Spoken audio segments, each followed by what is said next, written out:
Hello guys, sa video ito tuturuan ko kayo kung paano maglagay ng phone screen video sa ating mga video vlog.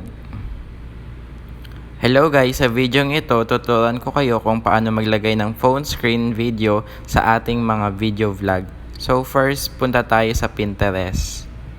Dito sa Pinterest guys, ida-download natin yung green screen na phones. Click lang natin ang search Pinterest, then green screen phone, then click search.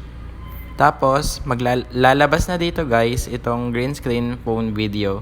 So itong triple dot dito guys, i-click natin yan at i-download itong picture. So after natin ma-download guys, punta tayo sa photos. Dito makikita natin yung dinownload natin. So ang next step is punta tayo sa CapCut. Then click new project, then click stock videos, then click this white, then click add.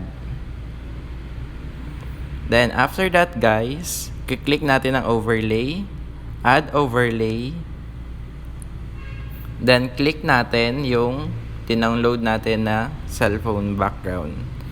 Yan, after that, click natin itong cellphone na background. Punta tayo sa cutout, then chroma key, then click itong circle, itutok lang natin sa color green. Yan. Then click natin intensity, click natin up to yan 77 hanggang mawala yung green. Yan. Then click check, then after that, meron na tayong phone screen video sa ating video. So, ang next step is i-add natin yung mga screen record natin sa phone natin. So, click add overlay. Then, yung videos na dinownload natin guys, or yung screen video natin.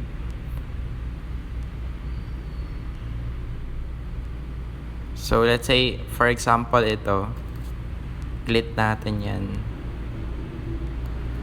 So, after that, tutok lang natin siya dyan.